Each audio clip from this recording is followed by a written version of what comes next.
हाँ भाई, तो यहाँ पे एक बात मैं आपको पीएनसी के बारे में बताता हूँ कि पीएनसी में क्या होता है कि कुछ सर्टेन टाइप्स के क्वेश्चंस होते हैं। ओके, तो यूजुअली क्या रहता है कि लोगों को इस तरह की टाइप्स बता दी जाती है कि इस तरह क्वेश्चन है तो ये करना है, इस तरह क्वेश्चन है तो ये करना है, ये इस तरह क्वेश्चन है तो ये करना है। ठीक है, अब इस अप्रोच के फायदे बहुत सारे हैं और नुकसान भी बहुत सारे हैं। ठीक है, फायदा क्या होता है कि बच्चों को क्लियर कट एक इमेज पड़ जाती है कि अच्छा हाँ यार, क्वेश्चन में ये लिखा है तो ये कर लेते हैं, क्वेश्चन में ये लिखा है तो ये कर लेते हैं, ये लिखा है तो ये कर लेते हैं। नुकसान ये है कि जैसे ही एक नई चीज जोड़ के क्वेश्चन आ गया ना तो तुम वहीं रुक जाओगे। ठीक है, तो कैटेगराइजेशन को करना चाहिए लेकिन बहुत ज़्यादा रिजिड नहीं होना है उसके बारे में। ठीक है, तो मैं तुम्हें बताऊंगा इसके बारे में। तो देखो ऐसा रहता है कुल मिला के जो मेरा सोचने का रहता है पीएनसी, क्योंकि हम पीएनसी कॉलेज में अभी तक पढ़ रहे हैं, क्योंकि कंप्यूटर साइंस में क्या थियोरेटिकल जब आप चीज़ें पढ़ते हो ना तो उसमें कई बार ये सब चीज़ें आ जाती हैं। ओके, तो मैं आपको ये एडवाइस दूंगा कि आप ये कैटेगराइजेशन से मैं करूंगा ना तो मैं कैटेगराइजेशन बाद में बताऊंगा, पहले मैं क्वेश्चन का कॉन्सेप्ट समझाऊंगा तुम्हें। ठीक है, यूजुअली क्या होता है कि पहले कैटेगराइजेशन बताई जाती है कि ऐसा क्वेश्चन है तो ये करना है। नहीं, मैं क्या करूंगा आपको बताऊंगा कि यार ये क्वेश्चन मैं दे रहा हूँ, इसको करने का तरीका ऐसे सोच सकते हैं, तो उससे क्या तुम्हारा दिमाग ज़्यादा खुलेगा। ठीक है, तो फॉर एग्जाम्पल मैं तुम्हें इसके अंदर 3 तरह के क्वेश्चन करके बताता हूँ इस वीडियो के अंदर, और भी क्वेश्चन करेंगे हम आगे अगली वीडियोज़ में। ठीक है, तो ये क्वेश्चन है कि आपके पास 1 2 3 4 5, ये तुम्हारे पास 5 नंबर्स हैं। ठीक है, और तुम्हें बोला है कि ये चलो 5 6 कर देते हैं, थोड़ा टफ बना देते हैं तुम्हारे लिए। 1 2 3 4 5 6 तुम्हारे पास 6 डिजिट्स है और तुम्हें इनसे नंबर्स बनाने हैं। ठीक है, तो पहला क्वेश्चन ये है कि इन नंबर्स को यूज़ करके 4 डिजिट के तुम कितने नंबर्स बना सकते हो। ठीक है, और इसमें तुम रिपीटिशन वगैरह जो करना चाहे करो। ठीक है, मतलब 4 4 4 4 1 2 3 4 ये सारे नंबर्स चलेंगे। ठीक है, तो यहाँ पे अपन को कैसे सोचना होगा, यहाँ पे ऐसा सोचना होगा कि इस पोजीशन पे अपन कितने नंबर डाल सकते हैं, 6 नंबर डाल सकते हैं। ठीक है, इस पोजीशन पे अपन कितने नंबर डाल सकते हैं, 6 नंबर डाल सकते हैं, कोई सा भी आ सकता है, रिपीटिशन अलाउड है। ठीक है, यहाँ पे कितने लोग आ सकते हैं, 6 आ सकते हैं, यहाँ पे कितने लोग आ सकते हैं, 6 आ सकते हैं। ये डिसीजन कि यहाँ पे कौन आएगा, इससे इन पे कोई फर्क नहीं पड़ने वाला है, और न ही इस पे क्या आएगा उस पर किसी को और को फर्क पड़ने वाला है। इसका ये मतलब हुआ कि ये जो डिसीजंस हैं कि कहाँ पे कौन सा नंबर आ गया, इंडिपेंडेंट है, इसको कोई फर्क नहीं पड़ रहा है कि इसके पास क्या आ रहा है, तो इंडिपेंडेंस अचीव हो गई।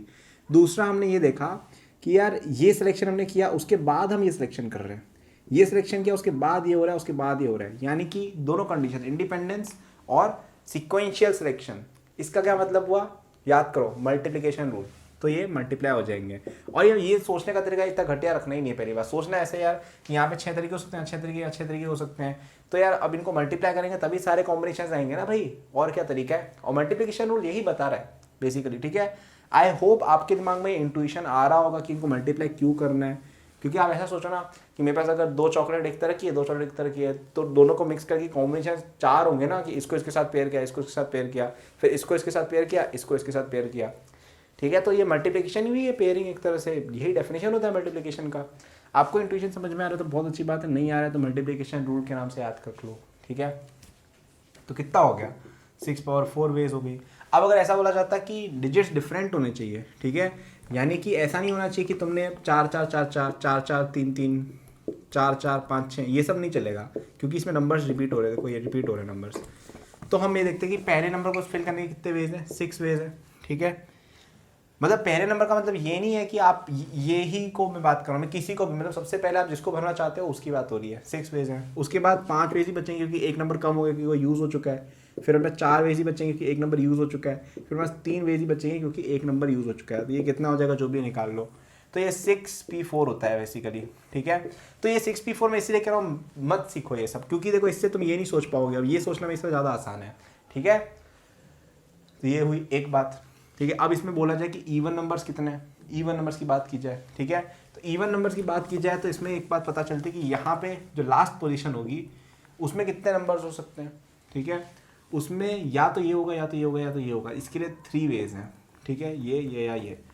अब इसके लिए कितनी वेज बची, 5। इसके लिए कितनी बची, 4। इसके लिए कितनी बची, 3। 5 की बची यहाँ पे, क्योंकि हमने एक नंबर में से यूज़ कर लिया यहाँ पे। ठीक है, तो 5 वेज बची, और यहाँ पे 2 नंबर यूज़ हो गए तो 4, फिर 3, तो 3 इंटू 5 इंटू 4 इंटू 3, जो भी आंसर है निकाल लो, जो भी कितना होगा, 180। ठीक है, तो ये एक टाइप हुई। ठीक है, ये टाइप बेसिकली अरेंजमेंट्स वाली टाइप है। इसमें आपको NP-R वाले फॉर्मूले से हो जाता है, बट मैं जैसे बताया वैसे करोगे तो ज़्यादा बेटर रहेगा, क्योंकि कई बार क्या NP-R वाले फॉर्मूले में कुछ मिस्टेक्स हो जाती हैं। कभी कभी कोई केस जैसे इवन वाला क्वेश्चन पूछ लिया, अब वो NP-R से सोचा जा सकता है, बट मेरे हिसाब से ये ज़्यादा आसान है। ठीक है, अब ये सोचो ना, मतलब basically you have to imagine, ये इमेजिनेशन करनी आनी चाहिए कि किस तरह से प्लेसमेंट करूँ मैं, और ये एकदम से नहीं होगा। ये वीडियो देख के तुम ऐसा नहीं कि PNC की मारुति बन जाओगे, it will take some time, but थोड़ा सा पेशेंस रखना पड़ेगा। ओके, सो रखो यार वो। ठीक है, अब बनाते थे सर्कुलर परम्यूटेशंस की। ठीक है, अरे यार मैंने कैटेगरी का नाम बोल दिया गलती से। ठीक, तो जैसे तुम्हारे पास 6 फ्लावर्स हैं, ठीक है, 6 फ्लावर्स हैं तुम्हारे पास, और उनकी तुम्हें एक माला बनानी है, गार्लैंड बनानी है। ठीक है, ये जैसे है, पहनते ना मूवीज वगैरह में, 1 2 3 4 5 6 ये 1 2 3 4 5, एक और आएगा यहाँ पे। ये मेरे पास 6 फूल है। ठीक है,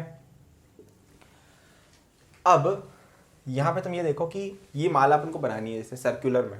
ठीक है, तो अब ये माला बनाएंगे तो अपन इस तरह से फिक्स कर लेते हैं, इस माला को रख देते हैं जमीन पे ऐसे। ठीक है, तो यहाँ पे ये फूल के लिए कितने स्पॉट्स है? 6 स्पॉट्स, 6 वेज में अपन रख सकते हैं यहाँ पे कुछ, क्योंकि 6 फूल है। ठीक है, यहाँ पे कितने वेज में रख सकते हैं? 5 वेज, यहाँ पे 4 वेज, यहाँ पे 3 वेज, यहाँ पे 2 वेज, और यहाँ पे फिर एक ही बचेगा फूल। तो 6 × 5 × 4 × 3 × कितना हो गया? 6 फैक्टोरियल। सही है आंसर? गलत हो जाएगा। क्यों गलत होगा भाई? देखो कि आप यहाँ पे सर्कुलर परम्यूटेशन देख रहे हो। ठीक है, अब तुम्हारे पास जैसे माला है, उसमें 6 फूल हैं। अब एक बात बताओ, इसको मैं अगर एक कदम रोटेट कर दूं तो ये वाला फूल यहाँ आ जाएगा, ये वाला फूल यहाँ आ जाएगा, लेकिन माला क्या चेंज होने वाली है क्या? माला तो वही रहेगी। जैसे तुम क्या करो कि तुम एक माला लो, उसमें 4-6 तरह अलग अलग कलर के फूल डालो, उसको रोटेट कर दो, तो इस पोजीशन पे अब यहाँ वाला आ गया, इस पोजीशन पे यहाँ वाला आ गया, तो ये पोजीशन शिफ्टिंग हुई, लेकिन माला तो सेम टू सेम रही ना। क्योंकि एक गार्लैंड या एक माला में क्या मैटर करता है कि रिलेटिवली क्या ऑर्डर है फूलों का। ठीक है, जैसे यहाँ से यहाँ पे क्या फूल है, इसके बाद क्या फूल है, वो मैटर करता है। ये थोड़ी मैटर करता है कि ज़मीन पर रखने पर क्या आ रहा है। ठीक है, तो इसका ये मतलब है कि इसके रोटेशन से फ़र्क नहीं पड़ना चाहिए आंसर पे। तो अब हम देखते हैं रोटेशंस कितने कर सकते हैं। तो एक बार हमने रोटेट किया, 2 बार रोटेट किया, 3 बार रोटेट किया, 4 बार रोटेट किया, 5 बार रोटेट किया, 6 बार रोटेट कर दी, वापस से वही की वही चीज़ बन गई। ठीक है, यानी कि ये 6 केसेस जो है वो बहुत ज़्यादा बार काउंट हो गए, तो अपन डिवाइड बाय 6 कर देते। तो इन जनरल इसका फॉर्मूला हो जाता है 6 - 1 फैक्टोरियल, यानी n - 1 फैक्टोरियल। तो इसका क्या मतलब है, अगर तुम्हारे पास n ऑब्जेक्ट्स है जिनको तुम्हें एक सर्कल में अरेंज करना है, ठीक है, तो उसके तरीके होते हैं n - 1 फैक्टोरियल। अब यहाँ पे कभी कभी कंडीशंस होती हैं, कभी कोई किसी के बगल, जैसे एक और इसका केस होता है कि एक डाइनिंग टेबल है राउंड, ठीक है, उसमें 6-4 लोग बैठे हैं, 4 लोग बैठे हैं, जैसे तो इनको अरेंज करने के कितने तरीके हो सकते हैं। ठीक है, हाँ, जैसे तुम ये देखो ना कि तुम्हारे पास जैसे डाइनिंग टेबल पे 3 लोग बैठे हैं, A, B और C। ठीक है, इनको अरेंज करने के तरीके क्या क्या हो सकते हैं कि पहले A आए, फिर B आए, फिर C आए, ऐसे देखा जाए तो। दूसरा तरीका क्या हो सकता है, A आए, फिर C आए, फिर B आए। और कोई तरीका हो सकता है तो ढूंढ लो, नहीं मिलने वाला है ही नहीं। ठीक है, तो अपन फॉर्मूला लगाते हैं, तो 3 - 1 फैक्टोरियल कितना? 2। आंसर भी देखो 2 ही है। ठीक है, तो और कोई तरीका ही नहीं है इसका, मतलब तुम और कोई तरीका है ही नहीं इनको अरेंज करने का। ठीक है, क्योंकि मैटर करता है रिलेटिव पोजीशन क्या है कि A और C के बीच में B बैठा है, यहाँ पे A और C के बीच में कोई नहीं बैठा है, तो यही 2 पॉसिबिलिटीज़ है, बस इस तरह की बात हो रही है। ठीक है, तो इन केसेस में n - 1 फैक्टोरियल से हो जाता है क्वेश्चन नॉर्मली। अब कभी कभी क्या होता है, यहाँ पे जैसे A है, इसके बगल में एक बंदा होना चाहिए फिक्स्ड। ठीक है, तो ये दोनों कपल है जैसे, तो ये पास में बैठेंगे, ऐसा बोल देते हैं। तो अगर जैसे तुम्हारे पास n लोग थे, उनमें से ये 2 लोग हैं, ये पावर कपल कुछ है, ये दोनों बगल में बैठने चाहिए, तो अपन क्या बोलेंगे कि इनको तुम एक जोड़ी मान लो। ठीक है, तो तुम्हारे पास टोटल अब कितने लोग हो गए? n - 1 हो गए, क्योंकि तुमने इसको एक ही पर्सन मान लिया। ठीक है, क्योंकि ये आपस में बैठना चाहते हैं ना साथ में, तो इनको एक ही पर्सन मान लो। ठीक है, एक पर्सन मान लिया, तो टोटल यहाँ पे n - 2 लोग थे और ये 2 लोग थे, तो अब इनको हमने एक मान लिया, तो टोटल n - 1 लोग बचे। इनमें फॉर्मूला लगा के परम्यूटेशन निकाल लो, तो n - 2 फैक्टोरियल आ जाएगा इन सब लोगों के अरेंजमेंट का। लेकिन ये दोनों लोग आपस में इधर उधर स्विच कर सकते हैं अपनी चेयर्स, क्योंकि आपस में बैठने से ये मतलब थोड़ी कि इधर बैठेगा उधर बैठेगा, कहीं भी बैठ सकते हैं। तो 2 से मल्टीप्लाई और कर दो, तो ये आ गया आंसर कि अगर मियाँ बीवी को साथ में बैठना है तो कितने अरेंजमेंट होंगे अराउंड अ सर्कुलर टेबल। तो ये क्वेश्चन था बेसिकली। ठीक है, तो ये मैं तुम्हें सोचने के तरीके बता रहा हूँ। ठीक है, जैसे मैंने तुम्हें बताया कि गार्लैंड में n से डिवाइड क्यों किया, क्योंकि उसमें रिलेटिव पोजीशन मैटर करती है, तो तुम रोटेशन करोगे उससे फर्क नहीं पड़ने वाला। तो वो n केसेस अपन फालतू में काउंट कर रहे थे, मल्टीप्लाई बाय n फालतू में हो रहा था, तो इसलिए डिवाइड बाय n किया। तो ये जो पूरा टेबल था, इस पर हमने इन दोनों को मान लिया एक ही आदमी है, तो बाकी n - 2 लोग बचे और इसको मिला के n - 1 लोग हो गए। उनको हमने सर्कुलरली परम्यूट कर दिया तो n माइनस टू फैक्टोरियल आ गया, लेकिन ये दोनों आपस में इधर उधर हो सकते हैं तो 2 से मल्टीप्लाई हो गया। ठीक है, तो ये सोचने का तरीके हैं, ये सोचने ये आपको किसी बुक में मिलेगा नहीं मेथड कि ऐसे कर दो दोनों को साथ में कर दो, ये सोचना था, मैथमेटिकली मॉडल करना था इस तरह से। तो अब ये चीज़ें वही है, करने से आएंगी, प्रैक्टिस करने से आएंगी, या तुम थोड़ा टाइम स्पेंड करोगे मैथ्स पढ़ते पढ़ते तो आएंगी, या इस तरह से चीज़ें देखोगे कि किस तरह से समझी जाती हैं चीज़ें तब आएंगी, एकदम से नहीं आने वाली है। सो आई होप ये चीज़ क्लियर हुई हो। ये थोड़ा अच्छा क्वेश्चन था, सोचो कि कैसे हुआ क्या हुआ। अब मैं एक और तरीका तुम्हें एक और चीज़ बताता हूँ, एक लास्ट चीज़ और बतानी है इसमें मुझे। ये एक और तरह का क्वेश्चन है जो मुझे लगता है तुम्हें आना चाहिए। जैसे तुम्हारे पास n ऑब्जेक्ट्स हैं, ठीक है, उनमें से p ऑब्जेक्ट्स एक तरह के और सिमिलर हैं, ठीक है, q ऑब्जेक्ट्स एक और तरह के और सिमिलर हैं, r ऑब्जेक्ट्स हैं एक और कलर के और सिमिलर हैं। तो इनमें अरेंजमेंट के टोटल वेज होते हैं n factorial divide by p factorial, q factorial, r factorial and so on, जितने भी है। जैसे जैसे तुम्हारे पास जैसे 10 बॉल्स हैं, ठीक है, जिनमें से 3 बॉल्स जो है ना, ठीक है, 3 बॉल्स ब्लू एंड आइडेंटिकल है, ठीक है, 4 बॉल्स हैं रेड आइडेंटिकल है, और 5 बॉल्स हैं, सॉरी 3 बॉल्स और है ग्रीन कलर की आइडेंटिकल है, ठीक है। तो इसमें हम बोलेंगे कि इनको अरेंज करने के कितने तरीके हो सकते हैं, ठीक है, एक लाइन में अगर जमाना है तो, ठीक है। तो इसका फॉर्मूला हमने बताया, तो आंसर ये होगा 3 4 3। अब ये आंसर रटने को रट लो, लेकिन मैं बताता हूँ आया कैसे, वो ध्यान से सुनना है, ठीक है। तो मैं वही कह रहा हूँ कि आप क्या करो इसमें,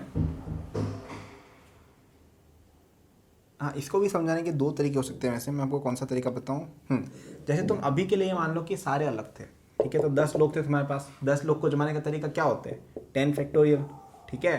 मतलब तुम्हारे पास अगर 10 लोग हैं, ठीक है, उनको तुम्हें n प्लेसेस में ही जमाना है, तो n हो जाता है, वो उसकी वैल्यू क्या आएगी, n फैक्टोरियल ही हो जाती है, ठीक है। मतलब कर लो कैलकुलेट, तो n factorial upon n minus n factorial, n minus n factorial 0 factorial होता है, 0 फैक्टोरियल की वैल्यू 1 होती है, तो n फैक्टोरियल डिवाइड बाय 1, तो n फैक्टोरियल आ गया, ठीक है। कुल मिला के ये कि अगर तुम्हारे पास n ऑब्जेक्ट्स हैं, 10 ऑब्जेक्ट्स हैं, उनको तुम ऐसे ही अगर इधर उधर हिला रहे हो ना, जमा रहे हो, तो 10 फैक्टोरियल तरीके होते हैं, ठीक है। अब हमने क्या बोला भाई कि इसके अंदर जहाँ जहाँ पे भी ब्लू वाले लोग हैं ना, ठीक है, जैसे तुमने कोई अरेंजमेंट किया उसमें ब्लू वाले यहाँ पे आया, एक यहाँ आया और एक यहाँ आया, ठीक है। अब क्योंकि ये तीनों ब्लू लोग जो हैं वो आइडेंटिकल हैं, बिल्कुल आइडेंटिकल लोग हैं, तो आपने इनको आपस में शफलिंग अगर कर दी ना, तो किसी को पता चलने वाला है। तो एक काम करो, आंखें बंद करके पीछे मुड़ जाओ और कोई बंदा इनको शफल करके चला जाए, इन तीनों ब्लू बॉल्स को ही, तो पता चलने वाला है क्या, मतलब पोजीशन सेम रखे, जैसे ये 1 पोजीशन, ये 3 पोजीशन, ये 5 पोजीशन पे जैसे थे, ठीक है। 10 में से 1 3 5 पे ब्लू बॉल्स थी, ठीक है। तो तुमने अगर 1 3 5 पे कोई और ब्लू बॉल्स ला के रख दी, इनमें ये वाली यहाँ ले गए, ये वाली यहाँ ले गए, ये वाली यहाँ ले गए, फॉर एग्जाम्पल, तो तुम्हें पता थोड़ी चलने वाला है, ठीक है। और ये कितने तरीकों से किया जा सकता है शफलिंग, 3 फैक्टोरियल वेज में, क्योंकि 3 ब्लू बॉल्स हैं, ठीक है। तो यानी कि ये केसेस सारे के सारे, ये कॉम्बिनेशंस फालतू में अपन ने काउंट कर लिए हैं, ठीक है, समझ रहे हो, क्योंकि ये तीनों सच में अपन इधर उधर शेक करेंगे तो कोई फर्क नहीं पड़ने वाला। लेकिन इस आंसर जब हमने 10 फैक्टोरियल निकाला तो हमने माना कि बॉल्स अलग है, लेकिन सच्चाई ये कि बॉल्स अलग नहीं है, तो इसलिए ये इतने टाइम्स केसेस फालतू में काउंट हो रहे हैं। रेड के केस में क्या होगा, 4 फैक्टोरियल केस एक्स्ट्रा काउंट हो रहे हैं, ग्रीन के केस में 3 फैक्टोरियल केस एक्स्ट्रा काउंट हो रहे हैं, ठीक है। अब ये डिवाइड होंगे डिवाइड क्यों होंगे ये समझो, ये समझना बहुत इंपॉर्टेंट है। अब कोई लोग बोलेंगे भैया माइनस क्यों नहीं किया, एडिशन रूल लगा दो, तो ऐसे नहीं सोचना होता भाई। ये इसलिए क्योंकि जब हमने ये चीज़ लगाई ना, जब हमने 10 फैक्टोरियल लिखा तो हमने ये सोचा कि यार ये जब ब्लू अलग अलग है, B1 B2 B3 है, ये मतलब अलग अलग ब्लू बॉल्स है, दे आर नॉट आइडेंटिकल, उनको तुम चेंज करोगे तो पता चल जाएगा, हमने ये माना था। तो अब हमने पॉसिबिलिटी हटा दी कि यार ये तो बी है, तीनों के तीनों B1 B2 B3 कुछ नहीं, तीनों बराबर चीज़ है।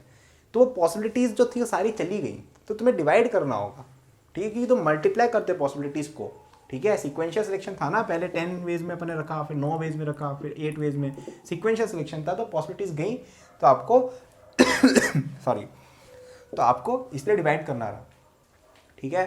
तो आपके पास अगर n ऑब्जेक्ट्स है जिनको आपको कहीं अरेंज करना है किसी भी तरीके से, या कुछ और भी करना हो, तो उसमें लेकिन उसमें p तरह की चीज़ें आइडेंटिकल हो, q तरह की चीज़ें आइडेंटिकल हो, r तरह की चीज़ें आइडेंटिकल हो, और ज़रूरी नहीं कि इनका सम 10 ही हो सकता है केवल यही दोनों होता तो केवल ये कर देते, ठीक है, क्योंकि बाकी बस तो अरेंज हो रही है अपनी मस्त। तो आपको कुछ नहीं करना है, नॉर्मल परम्यूटेशंस निकालने हैं, डिवाइड कर देना है जितने भी आइडेंटिकल है उनके फैक्टोरियल से। क्यों, क्योंकि वो आपस में इतनी वेज में अरेंज हो सकते हैं, ठीक है। ये वीडियो थोड़ा ओवरवेलमिंग रहा होगा क्योंकि एकदम से मैंने शिफ्ट किया, एकदम से काफ़ी हाई लेवल चीज़ें आई है इसमें, ठीक है। काफ़ी चीज़ें पढ़ी हमने पढ़ा नंबर्स को आपस में कैसे अरेंज करते हैं, डिजिट फॉर्मेशन वगैरह, काफ़ी इंपॉर्टेंट क्वेश्चन आते हैं उससे, काफ़ी सारे क्वेश्चन स्पेशली मेंस में आते हैं, ठीक है। तो उसमें हमने देखा कि किस तरह से आप चीज़ों को अलग अलग जगह रख के 5x4x3 वो सब चीज़ें करते हो, और फिर NPR फॉर्मूला भी लगा सकते हो। फिर उन्होंने सर्कुलर परम्यूटेशन देखा कि n से क्यों डिवाइड किया जाता है, क्योंकि रोटेशन से कोई फ़र्क नहीं पड़ रहा है। फिर हमने देखा कि अगर आपके पास आइडेंटिकल ऑब्जेक्ट्स हैं तो उनके फैक्टोरियल से डिवाइड करते हैं, क्योंकि उनके रिप्लेसमेंट से कोई आपस में फ़र्क नहीं पड़ रहा है, ठीक है। थोड़ा सा देखो ट्रिकी चीज़ है, दिमाग से सोचने वाली चीज़ें, तो वापस देखो, दिमाग लगाओ और खुद को कन्विंस करो कि ये जो किया है सही है। ये तुम कन्विंस नहीं कर पाए ना अपने आप को कि डिवीजन क्यों हुआ है, 3 फैक्टोरियल क्यों हुआ है, ये शफलिंग क्या बोला, अगर तुम कन्विंस नहीं कर पा रहे हो तो आगे बढ़ के कोई मतलब नहीं है, क्योंकि तुम समझे नहीं हो, ठीक है। आगे चीज़ें और टफ हो जाएंगी। और ये पूरी IIT तैयारी में याद रखना है कि जब तक कोई चीज़ समझ नहीं है आगे नहीं बढ़ना है, ठीक है। मतलब ऐसा नहीं कि सब छोड़ छाड़ के बैठ जाओ, बट क्लियर करना है डाउट को बेसिकली, है ना। ऐसा नहीं कि अरे वैसा हो ही नहीं रहा, 1 साल तक बैठ के मैं तपस्या करूँगा, नहीं। किसी को पूछना है, क्लियर करना है, वीडियो वापस देखनी है, दोस्त को पूछो, टीचर्स को पूछो, कुछ भी करना है करो, बट क्लियर करके आगे बढ़ो, ठीक है। I hope you like this video. आगे और PNC पढ़ेंगे मस्त वाला। Thank you for watching this video till the and. I am sure that you enjoyed it. यदि आप अपनी पूरी जेई प्रिपरेशन मेरे साथ करना चाहते हैं तो आपको डिस्क्रिप्शन में मेरे जेई के फुल कोर्स का लिंक मिल जाएगा।